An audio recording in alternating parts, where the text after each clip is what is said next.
Classe, voilà. Après myotatique simple, on va s'intéresser au réflexe bi nga xam ne moo ëpp lu muy ñëw ci exercice yi mooy le réflexe antagoniste ou innervation réciproque. Dans certains supports, vous allez voir la coordination des muscles antagonistes. Quand on parle de fonctionnement antagoniste, on a minimum deux éléments mis en jeu. Mooy bokkuñu ni ñuy fonctionner.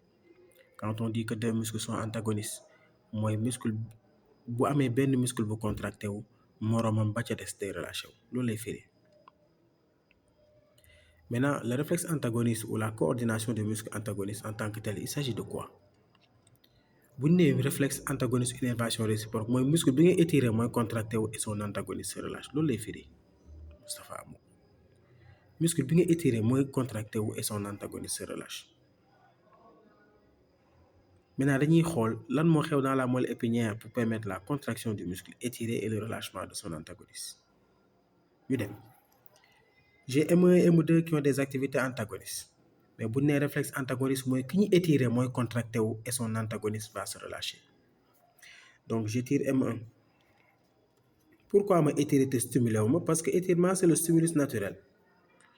Soo étiré M1 mooy excité nga le muscle, son fuseau neuromusculaire va être excité. Le fuseau neuromusculaire 1, ici on a la plaque motrice 1. Son fuseau neuromusculaire ici va être excité. Soo ko excité, il envoie des messages en direction de la moelle épinière acheminés par les neurones AT, qui sont les neurones sensitifs. Neurones AT yi nag bu ñu indee le message dañuy def ramification dañuy def ñaari yoon ñu bàyyi xel bu baax gars yi fii classe. yoon bi gudd bi ngay gis nii la voie monosynaptique là il est en contact avec le neurone moteur qui va innerver le même muscle.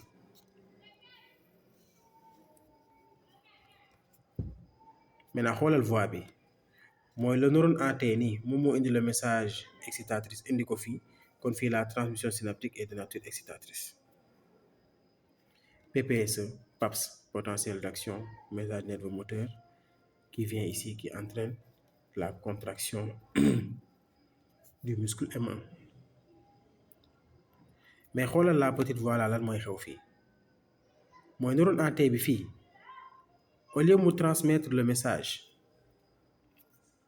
directement au neurone moteur qui innerve l'antagoniste, qui innerve M2, le neurone moteur qui innerve M2 est là. Au lieu mu transmettre ko directement le message dafa am ku muy yónni ñu koy woowee interneurone inhibiteur. Interneurone inhibiteur.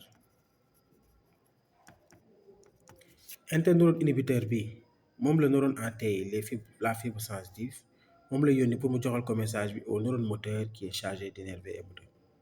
Mais interneurone inhibiteur comme son nom l'indique mooy sa nature c'est d'inhiber. Donc kii bu ko joxee une synapse un message excitateur fii cette synapse là est excitatrice mooy transmission bi am fii PPS fii PAPS potentiel d'action ñëw ba fii transmission bu amee fii comme sa nature c'est d'inhiber kon ici on aura une transmission synaptique de nature inhibitrice. Donc fii on aura un PPSI de plus faible amplitude, potentiel de repos sur l'axone, relâchement de l'antagoniste.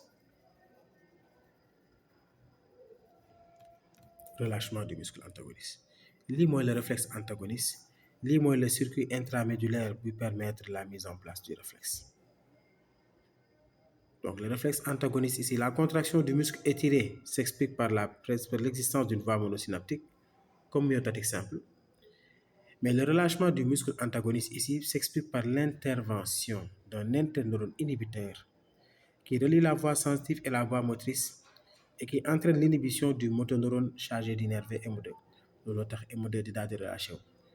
Parce que si ici on a une inhibition mooy on aura un potentiel de repos sur l'axone du motoneurone innervant M2 loolu mooy waral ni le muscle M2 va se relâcher. Voici le réflexe antagoniste ou innervation réciproque. Ces schémas il faut les maîtriser par exercice yi li leen lay laaj dañuy ñëw effacer lii jox la lii ne la rempliral def lii 1,50 schéma bi donc schéma bi da nga koy téye taxi bi aussi nga téye ko. Je rappelle Claudine il faut donner les supports à Mohamed à Moustapha voilà.